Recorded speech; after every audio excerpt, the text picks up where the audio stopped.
This is the chain rule part 2. All right.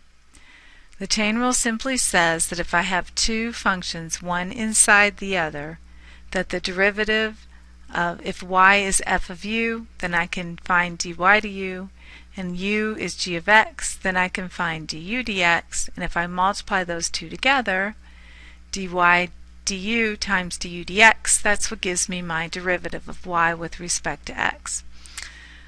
Well, then the composite function f of g of x, so instead of u, we're putting g of x in. We kind of learned it the other way. We had g of x in and we changed it to u. But suppose we had two functions, then the composite function, here's what it looks like. The composite function f g of x, the derivative of that is the derivative of the function leaving that function inside, so f prime of x, f prime of g of x, which is f prime of u, times the derivative of what's inside, g prime of x, g prime of x. This is more complicated than the way it looks is more complicated than it actually is. You just have to keep paying attention to what you're doing.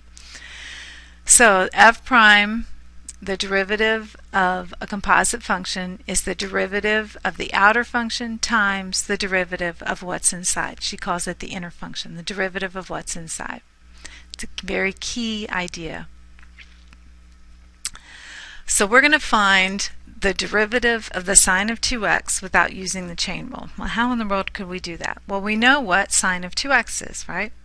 We know that that's 2 sine x cosine x. So if I'm going to find the derivative of that, I'm just going to follow my product rule. Pull the 2 out front so it's out of my way. So it's 2 times the derivative of the first times the second plus the second derivative of the second times the first. 1 d2 plus 2 d1. Alright, well, what's the derivative of the sine? That's the cosine. What's the derivative of the cosine? Negative sine. So cosine times cosine gives me cosine squared. Negative sine times sine gives me negative sine squared. Well, this is an identity with which we're familiar with. Cosine squared minus sine squared is 2 cosine 2x, so that's 2 times cosine 2x. Well, now let's follow the chain rule. Yucky formula, but let's try to follow it. Okay, the derivative of a great big composite function. All right, it's the derivative of the outer. So the derivative of the sine of something, the sine of 2x is cosine 2x times the derivative of what's inside. What's that inner function? 2x, its derivative is 2. So that gives me 2 cosine 2x. It's the same as we got when we used the product rule. Okay, so example 1. Find dy dx when y equals the square root of x cubed plus 2. Okay, what's my outside function? It's the square root. Okay, so the derivative of the square root, something raised to the 1/2, is 1/2 times that function raised to the negative 1/2. So that's the outer function, times the derivative of what's inside. What's inside? X cubed plus 2. So what's that derivative? 3x squared. The outer derivative of the outer function of the whole thing times the derivative of what's inside. And it simplifies to 3x squared divided by 2 times the square root of x cubed plus 2. Alright, let's look at a second example. If y equals u to the n and u equals g of x, then the derivative of u to the n equals n times u to the n minus 1 times the derivative of what's inside. What's raised to that power? Just the derivative of what's inside. So here's some function raised to the negative 3. So how do I find its derivative? Well, if something's raised to the negative 3, the negative 3 out front, subtract 1, that function is now raised to the negative 4. Negative 3 times whatever that is raised to negative 4, but since it's a composite function, times the derivative of what's inside, times 8x plus 6. So it would be negative 3 times 8x plus 6 divided by 4x squared plus 6x minus 7, all raised to the 4th. that numerator I would probably factor out a 2 in addition to that to simplify it a little more. Alright, example 3. If we're asked to find the derivative of g of z, well, g of z is something raised to the 7th power.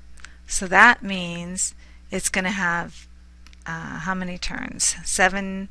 So it's going to have 6 turns or 4 turns. We have to figure out how many times that thing's going to turn. How are we going to find that? By finding the critical numbers, right?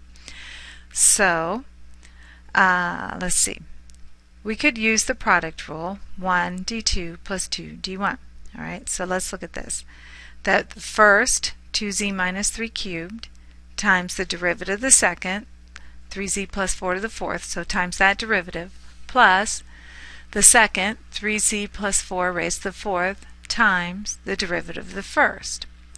Okay, so what's the derivative right here? What's the derivative of 3z plus 4 to the fourth? Well, that's going to be 4 times 3z plus 4 to the third times the derivative of 3z plus 4, which is 3. And on that second one, the derivative of 2z minus 3 cubed, that's going to be 3 times 2z minus 3 squared times the derivative of what's inside, 2. Now there's some manipulations to simplify this. We're going to factor out the common factor of 2z minus 3 squared and 3z plus 4 cubed. Factor out those.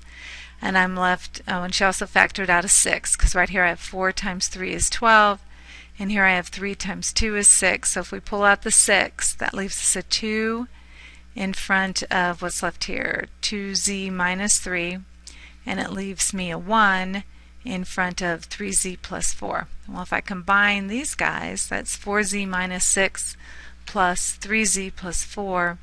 That simplifies to 7z minus 2. Alright, so this is just an example of the power rule, the product rule and the power rule involving the chain rule. Alright, what about the chain rule for trig functions? It works the exact same way. The derivative of the sine is the cosine of a function times the derivative of what's inside. Derivative of the tangent of a function is secant squared of that function times the derivative of what's inside. The derivative of the secant we haven't learned yet, that's coming up. Derivative of the cosine is negative sine of a function times the derivative of what's inside.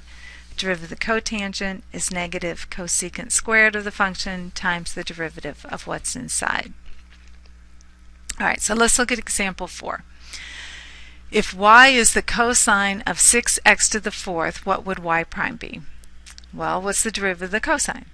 Negative sine. So it would be negative sine 6x to the fourth times the derivative of what's inside. What's inside there? 6x to the fourth, so its derivative would be 24x cubed. So negative 24x cubed sine 6x to the fourth. Here's another example. Find the derivative if f of x is tangent to the fifth times 3x. Well, there's something raised to the fifth power. So the derivative of anything raised to the fifth power is going to be 5 times whatever that is raised to the fourth power. Okay? Now we have to do it times the derivative of what's inside. Well, what's inside there was the tangent of something. Well, what's the derivative of the tangent? It's secant squared. Secant squared of 3x. But the derivative of the tangent is secant squared times the derivative of what's inside. The derivative of what's inside is 3. So we end up with 15 tangent to the fourth 3x times secant squared 3x. Alright, what is the derivative? What is y prime if y is equal to the square root of sine 4x? This is pretty much the same thing. This time though it's raised to the 1/2. So what's the derivative raised to the 1/2? It's 1/2 that function raised to the negative 1/2, or 1 over square root of sine 4x. Alright, so that's the power rule. Now you have to take the derivative of what's inside. What's inside is the sine of 4x. What's the derivative of the sine? Cosine. So it's going to be cosine 4x. But the derivative of the sine of 4x isn't just the cosine of 4x, it's cosine of 4x times what the derivative of what's inside, which is 4.